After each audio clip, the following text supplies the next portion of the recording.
A continuación se difundirá el anunciado mensaje de la excelentísima señora Presidente de la Nación, doña María Estela Martínez de Perón, desde el sanatorio donde se asiste. No he renunciado ni pienso renunciar. No he solicitado licencia ni lo haré. Ejerzo la plenitud de mi poder presidencial con cabal conocimiento de los hechos que ocurren y de las medidas de gobierno que normalmente ejerzo. El país sufre una agresión interna y externa de terrorismo periodístico y de rumores difamatorios. Después de este discurso, el gobierno encabezado por María Estela Martínez de Perón logró sobrevivir apenas 4 meses. El 24 de marzo de 1976, una junta de comandantes integrada por el general Jorge Rafael Videla, el almirante Emilio Eduardo Macera y el brigadier Orlando Ramón Agosti interrumpió el orden constitucional. Comunicado número 1 de la Junta Militar. Se comunica a la población que a partir de la fecha el país se encuentra bajo el control operacional de la Junta Militar. Desde ese día, el autodenominado Proceso de Reorganización Nacional se constituyó en el poder supremo de la nación y llegó a decidir sobre la vida y la muerte de los ciudadanos. Las Fuerzas Armadas no vacilaron ni un instante en asumir la defensa del patrimonio nacional, interpretando así el sentir de todo un pueblo. En realidad, lo que el pueblo quería era que disminuyera la violencia y la inflación, que en los últimos años había conmovido al país.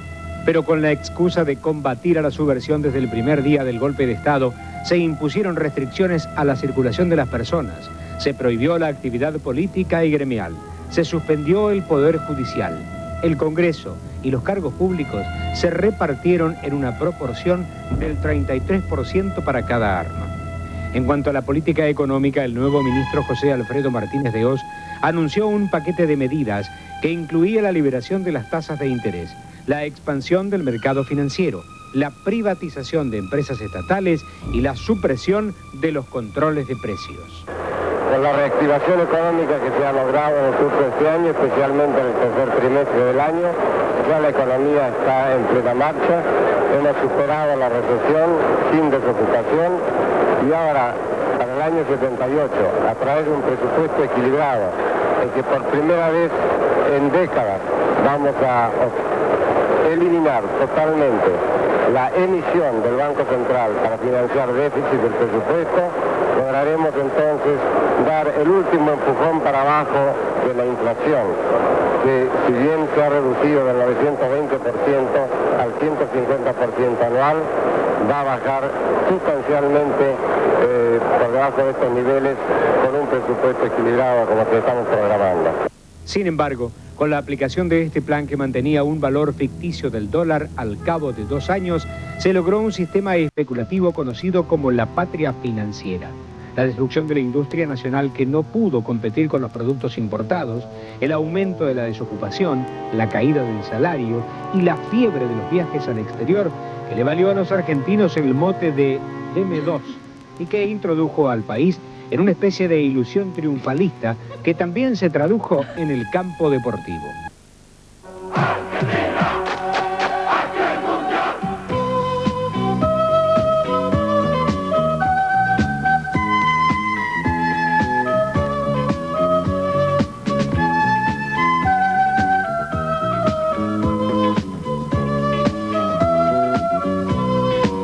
Pero los esfuerzos del proceso para dar una imagen de paz y prosperidad no bastaron para tapar las consecuencias de lo que ellos mismos denominaron guerra sucia. Las rondas de las madres de Plaza de Mayo, reclamando por la suerte de sus hijos, que se sucedían cada jueves desde abril de 1977, los reclamos de exiliados argentinos ante distintos organismos internacionales, instalaron una nueva categoría de ciudadano hasta ese momento desconocida en el país y que los militares insistían en negar: el desaparecido. Frente al desaparecido, en tanto esté como tal, es una incógnita el desaparecido. Si el hombre apareciera, bueno, tendrá un tratamiento X. Y si la desaparición se convirtiera en certeza de su fallecimiento, tiene un tratamiento Z. Pero mientras sea desaparecido, no puede tener ningún tratamiento especial. Es una incógnita, es un desaparecido. No tiene entidad, no está. Ni muerto ni vivo, está desaparecido. El 29 de marzo de 1981, el general Roberto Viola sucedió a Videla en la presidencia de facto, pero el surgimiento 3 meses más tarde de la multipartidaria que nucleaba a los principales partidos políticos que exigían el retorno al sistema democrático y el aumento de los reclamos de la CGT, liderada por Saúl Ubaldini, provocaron una fractura en las Fuerzas Armadas que confiaron la presidencia al general Leopoldo Fortunato Galtieri con la esperanza de que frenara el descontento. El nuevo presidente no encontró mejor fórmula que utilizar el justo reclamo nacional por la soberanía en las Islas Malvinas y provocar el enfrentamiento armado con Gran Bretaña, que terminó en la derrota del 14 de junio de 1982 y en la muerte de centenares de jóvenes argentinos. El combate de Puerto Argentino ha finalizado.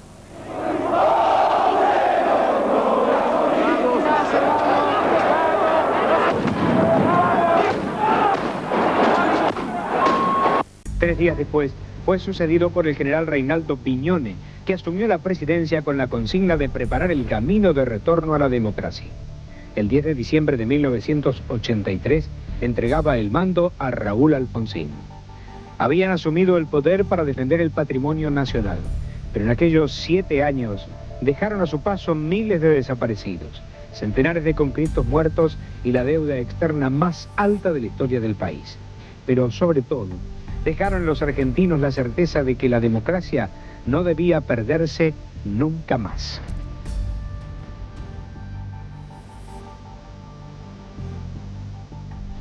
Bien, sin duda alguna este rápido repaso de los años del proceso hacemos hincapié en el día de hoy un tema que ha cobrado además una vigencia plena y una actualidad total. El tema de los desaparecidos y algunos testimonios que han surgido en los medios públicos en los últimos tiempos. Vamos a presentar a quien nos acompaña, el doctor Horacio Méndez Carreras. Bienvenido al programa, doctor. Gracias. Usted es abogado y es defensor de los familiares de las monjas francesas desaparecidas a fin del 77 aquí en la Argentina. ¿Qué reflexión, qué sintió cuando escuchaba esas palabras de Videla dando esa nueva explicación, esa nueva categoría de un ser humano? Sí, la categoría de que eran incógnitas, ¿no? Que yo creo que es la misma categoría que se les está reconociendo en este momento.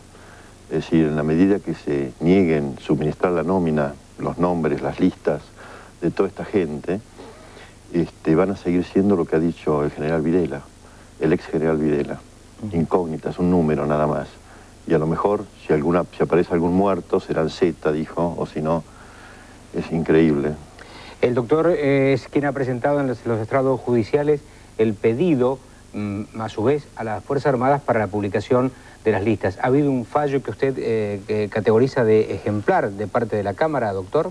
Sí, para nosotros es un fallo histórico, aparte de su contenido humanitario, porque realmente recoge por primera vez, ¿no es cierto? Es decir, es como que la justicia se desata de tantas ataduras, valga la redundancia, que sufrió durante tantos años a través de leyes como punto final, obediencia debida.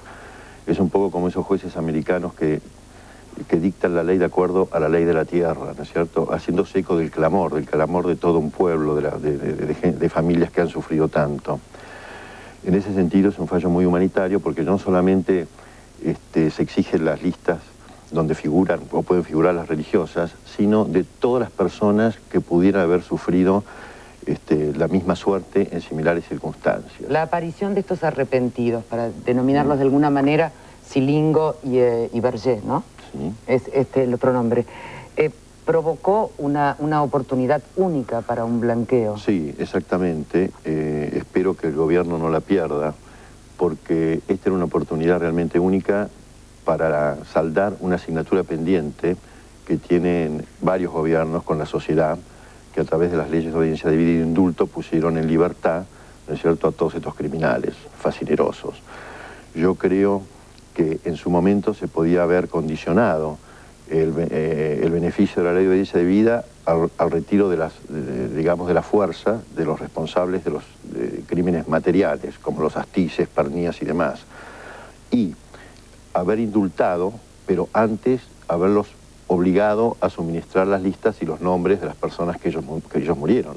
Porque ya que fueron indultados por crímenes que cometieron, ¿no es cierto?, por haber asesinado a estas miles de personas, lo menos que podían haber hecho era pedir esas listas. Hoy la obediencia debida, el punto final y los indultos de alguna forma amparan estos testimonios ante la justicia de estas personas que, como Silingo, como Vergés, han dicho lo que tenían que decir y como seguramente a lo mejor el tiempo lo dirá.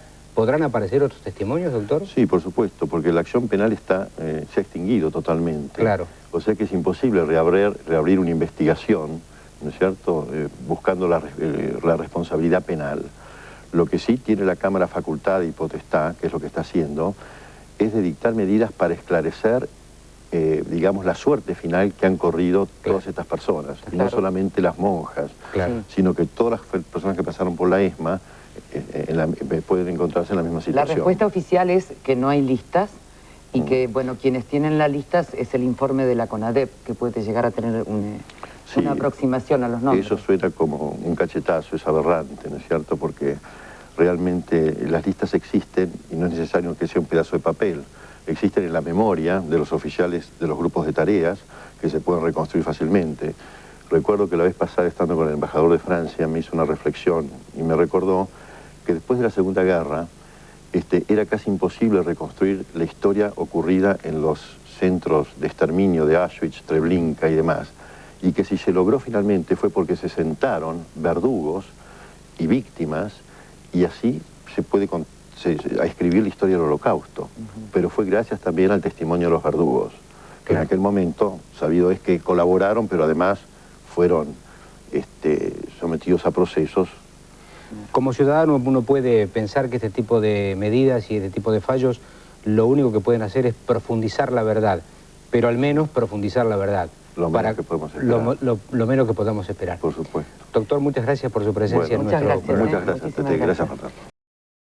Esperamos te haya gustado nuestro video. No olvides suscribirte, comentar o seguirnos por nuestras otras redes sociales. Muchas gracias y hasta el próximo video.